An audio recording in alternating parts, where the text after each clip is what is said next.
അഹമ്മദാബാദിൽ നിന്നും ലണ്ടനിലേക്ക് 242 യാത്രക്കാരുമായി air India പറന്നുയർന്നപ്പോഴുണ്ടായ അപകടവും അത് താഴെ വീണ് തീഗോളമായി മാറിയതും നമ്മളെല്ലാവരും കണ്ടതാണ്. പറന്നുയർന്നപ്പോൾ തങ്ങൾ ഒരിക്കലും മരണത്തിലേക്കാണ് പോയതെന്ന് അവരാരും പ്രതീക്ഷിച്ചതല്ല.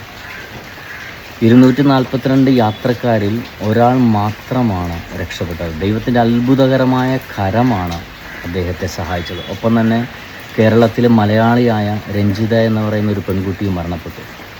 കത്തി അമർന്നു പോയത് അനേകം പേരുടെ സ്വപ്നങ്ങളും ആഗ്രഹങ്ങളും മോഹങ്ങളുമാണ്. എയർ ഇന്ത്യ ഫ്ലൈറ്റിൽ ഒരുപാട് തവണ ഞാൻ യാത്ര ചെയ്തിട്ടുണ്ട്. യാത്ര ചെയ്യുമ്പോഴെല്ലാം ഫ്ലൈറ്റിൻ്റെ ടേക്ക് ഓഫിലും ലാൻഡിങ്ങിലും ഒക്കെ പ്രാർത്ഥിക്കാറുണ്ട്, ദൈവം ഞങ്ങളെല്ലാവരെയും സഹായിക്കണം. ഒരുപക്ഷെ ഒട്ടുമിക്ക ആളുകളും ഈ വിധത്തിൽ പ്രാർത്ഥിക്കാറുണ്ട്. കാരണം നമ്മളെല്ലാവരും എന്ന്, എപ്പോൾ, എങ്ങനെ, എവിടെ വെച്ച് മരിക്കുമെന്ന് നമുക്ക് ആർക്കും അറിഞ്ഞുകൂടാ.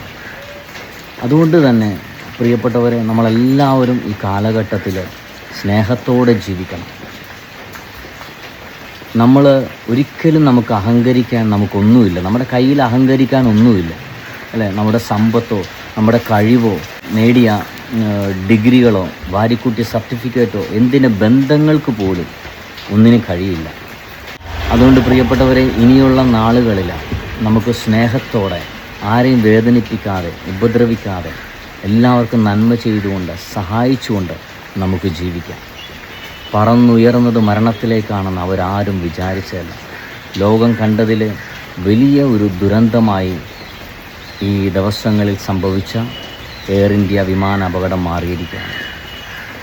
നാളെ വീണ്ടും കാണാമെന്ന് വാക്ക് കൊടുത്തു പോയവർ, നാളെയുടെ സ്വപ്നങ്ങളിലേക്ക് പറന്നുയർന്നു പോയവർ, അനേകരുടെ ജീവിതങ്ങൾക്ക് അത്താണിയും ആശ്രയവുമായവരാണ് മരണപ്പെട്ടു പോയത്.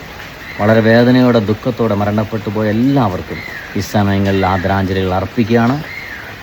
ഒപ്പം തന്നെ ഇനി ഒരിക്കലും ഇങ്ങനെ ഒരു ദുരിതം ഒരിടത്തും ഉണ്ടാവാതിരിക്കട്ടെ എന്ന് പ്രാർത്ഥിക്കുന്നു.